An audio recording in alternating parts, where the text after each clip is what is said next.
नमस्कार मंडळी, माझ्या व्हिडिओमध्ये तुमचं स्वागत आहे। चला तर मी आज करंज्या बनवते। दिवाळीच्या करंज्या संपल्या होत्या कारण थोड्याच केलत्या, गावाकडे गेली होती, बहीण आजारी होती म्हणून, त्याच्यामुळे थोड्याच केलत्या। म्हटलं नाही का सण आहे आणि लक्ष्मीपूजन पण असतं तर त्याच्यासाठी थोड्याच केलत्या, तर म्हणलं आज थोड्याशा बनवाव्यात म्हणून मी व्हिडिओ केला। तर मी इथं 1.5 वाटी मैदा घेतलाय आणि त्याच्यात तूप टाकलं। तूप पहिलेच गरम करून घेतलं तर थंड झालं, नंतर ते मैद्यात मी तूप टाकलं आणि व्यवस्थित पिठाला चोळून घेतलं, एकजीव करून घेतला पिठाचा आणि तुपाचा। तर पाक कसं दिसतंय तर हे असं करून घ्यायचं।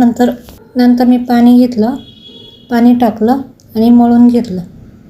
मळायला पण खूप मेहनत लागते, तुम्हाला पातळ पाहिजे असेल तर पातळ, नसतं घट्ट पाहिजे असेल तर घट्ट, पण मी जास्त पातळ पण नाही आणि जास्त घट्ट पण नाही। तसं माझं घट्ट झालं तर नंतर मी रात्रभर भिजून ठेवलं होतं, 12 वाजता मळून संध्याकाळी ठेवलं आणि सकाळी केलं।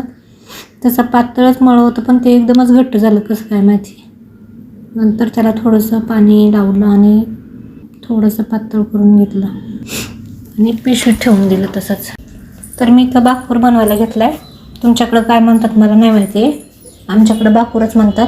तर मी इथे घेतले होते शेंगदाणे आणि तीळ, आमच्याकडे याला बाकूर म्हणतात। मला इथले दुकानातले तीळ आवडलेच नाहीत, त्याच्यात म्हणजे नाही असं बरगतचं नव्हती तीळ, मग मी त्याच्यात थोडेसे शेंगदाणे मिक्स केले, जरा खाल्ल्यासारखं तरी वाटावं म्हणलं।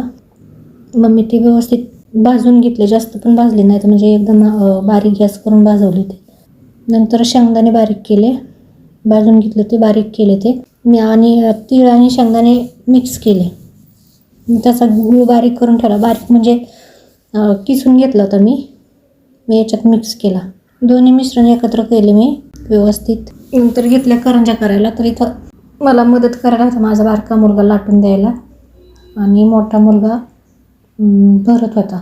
तर लवकर झालं, 1 अर्ध्या तासातच करंज्या झाल्या, कारण रव्याच्या कोण खात नाही त्याच्यामुळे मी तिळाच्या नसता मग खोबऱ्याच्या करत असते। खोबऱ्याच्या केल्या त्या दिवाळीला, आत्ता तिळाच्या आणि शेंगदाण्याच्या केल्या।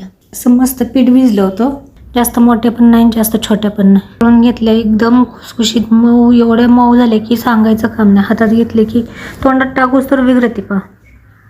थोडा वेळ जास्त वेळ भिजून ठेवायच्या, पीठ भिजून ठेवायचं जास्त वेळ। तर तुम्हाला व्हिडिओ कसा वाटला नक्कीच कमेंट करून सांगा, आणि व्हिडिओ शेवटपर्यंत पाहिला तर तुम्हाला पण समजेल। तोपर्यंत बाय।